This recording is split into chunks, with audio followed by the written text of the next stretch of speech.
अस्सलाम वालेकुम जी। तो आज मैं आपके लिए एक मज़ेदार मेवो बादामों वाला ज़र्दा लेके आई हूँ। इसके लिए जो अज्जा चाहिए, सबसे पहले ये चावल हैं, इनको मैंने तकरीबन 15 से 20 मिनट सोक किया है पानी में।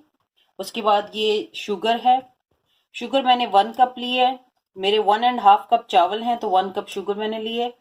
और ये थोड़ा सा मेवा है, रेजन्स हैं, और थोड़ी सी ये इलायची के दाने, और ये असली देसी घी है, घर का बना हुआ। आप चाहें तो बटर डाल लें और चाहें तो दूसरा ऑयल भी डाल सकते हैं। और ये है मेरे पास पिस्ताशू है, यानी पिस्ता कटा हुआ। और ये ग्लेज्ड चेरीज है मेरे पास। हमारे यहाँ वो अशरफी और मेवा नहीं मिलता, तो ये मिलती हैं तो हम उसका अल्टरनेट ये यूज़ करते हैं। और ये कुछ बादाम है, मैंने इनको लंबा लंबा काट लिया, ये देखें, ये लंबे लंबे कटे हैं। और ये जर्दा रंग है, ये थोड़ा सा डार्क ऑरेंज है, ये लाइट येलो कलर है, और ये क्योड़ा वाटर है। चलें शुरू करते हैं हम अपना बेहतरीन सा जर्दा। तो ये चूल्हे पे मैंने पतीली चढ़ा दी थी, इसमें पानी डाला है।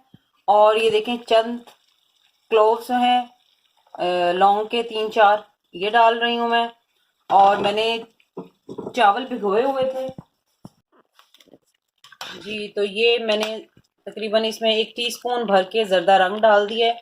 इसको अच्छे से मिक्स करते हैं। ये बिल्कुल जब बॉयल कर करीब हो तो ये मेरे रेडी है। ये दाना मैं आपको दिखाती हूँ कि मैंने ये कितना बनाया है।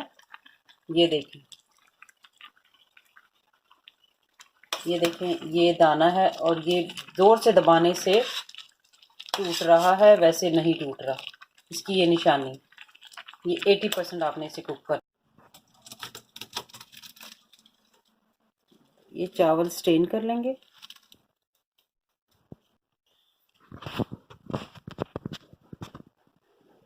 तो ये कुछ इसकी तैयारी ऐसे करते हैं, जैसे मैंने बोल में, छोटा सा ये मेरा कंटेनर है, इसमें मैंने दूध लिया, और 1 पिंच मैं ज़ाफ़रान की डाल दूंगी।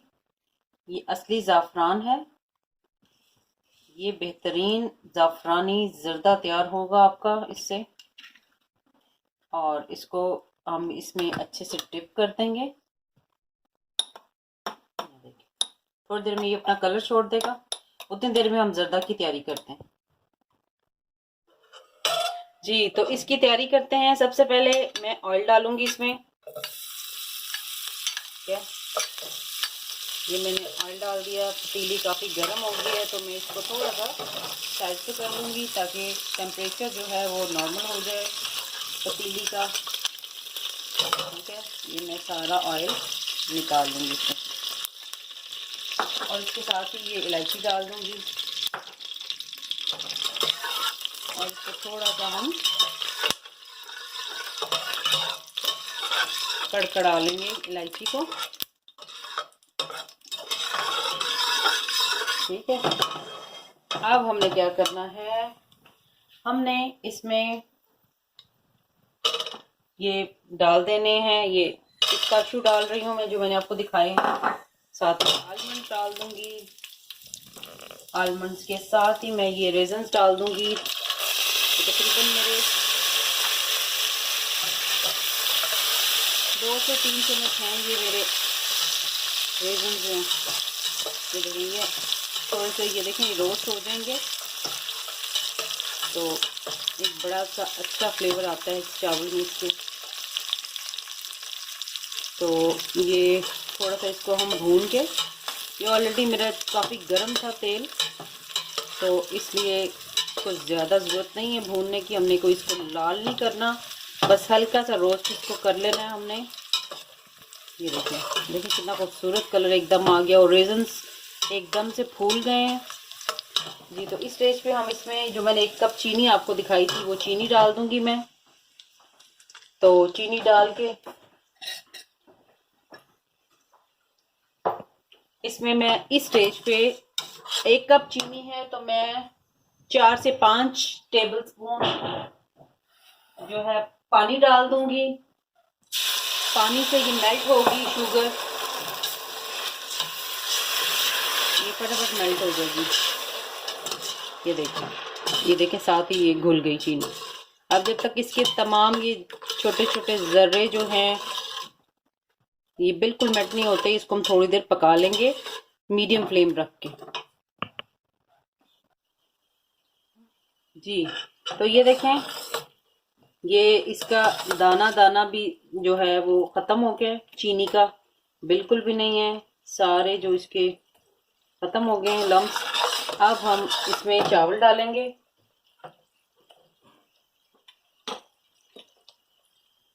ये सारे चावल इसमें डाल दें। जी तो ये देखें, इसको बस हल्के से आपने चम्मच के साथ ऊपर नीचे करना है, बहुत जोर से प्रेशर नहीं देना, क्योंकि हमने इसको तकरीबन फुल कुक किया है चावलों को, तो ये टूट जाएंगे चावल।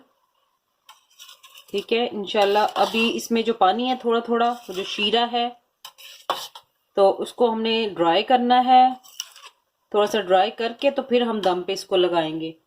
तो इसके लिए हमने ये देखें, अपना जो चूल्हा है वो उसको ये मीडियम पे रखना है, मीडियम टू लो हो, इससे ज्यादा ना हो तेज। और ये पानी जो है, बीच में अगर आपका पानी थोड़ा सा ज्यादा हो तो आप बेशक उसको हाई पे रख के फटाफट सुखा लें। मेरी पतीली वो जर्मन सिल्वर नहीं है, ये वो स्टील की है, स्टेनलेस स्टील की है, तो ये इस पतीली में जरा सी आंच तेज हो तो नीचे लग जाता है, लेकिन खाने के लिए ये बेस्ट है, पकाने के लिए। ये देखें कितना खूबसूरत कलर आया है। मैं इसको अब ये कि थोड़ा सा उबाल लूंगी।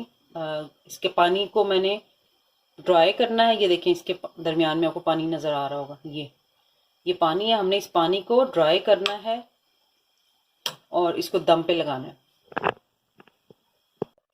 जी तो ये पानी खुश्क हो रहा है, इसी स्टेज पे ये जो जाफरान का पानी है और जाफरान के साथ जो मैंने आपको लिखवाया बताया था, जाफरान और दूध, ये डाल देंगे।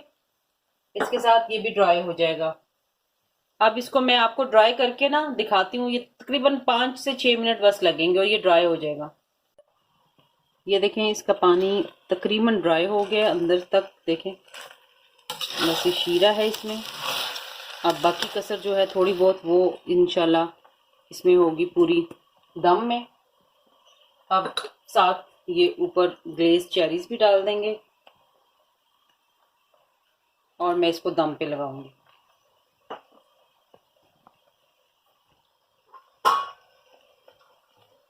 ये दम पे लगा के तकरीबन 10-15 मिनट के बाद इसका दम चेक करेंगे। जी तो मैं आपको दिखाती हूँ, ये तकरीबन 10 मिनट हो गए, मैं 10 मिनट बाद देखती हूँ।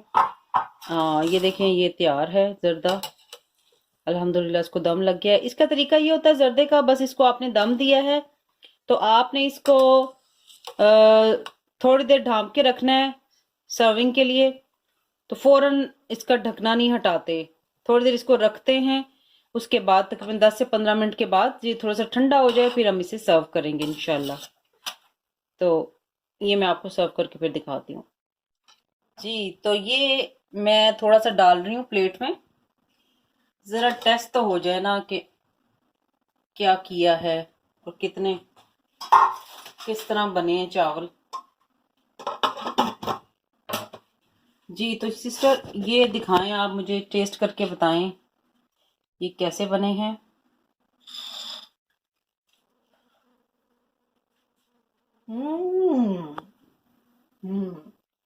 अभी थोड़े से गर्म है लेकिन बहुत अच्छे बने हैं। जैसा कि आजकल आप देख रहे हैं, एक तो कोरोना का सीज़न है, तो इन चावलों ने बहुत अच्छे खिल गए हैं, बिल्कुल सोशल डिस्टेंसिंग पे हैं, एक दूसरे से दूर दूर अलग अलग, बहुत अच्छे और बहुत ही मज़े के बने हैं। मीठा हर चीज़ बहुत बैलेंस है और बहुत लजीज है, आप ज़रूर ट्राई करें। Thank you. जी तो हमारा पूरा किचन जो है महक रहा है इन चावलों की खुशबू से, बेहतरीन खुशबू एक चावल की, ज़ाफ़रान की सबसे बढ़ के। देसी घी डाला है हमने इसमें और बेहतरीन तरीके से पकाया है। उम्मीद है आपको बहुत अच्छे लगेंगे इंशाल्लाह। तो फीडबैक ज़रूर दीजिएगा, ट्राई कीजिएगा और दुआओं में याद रखें। अस्सलाम वालेकुम।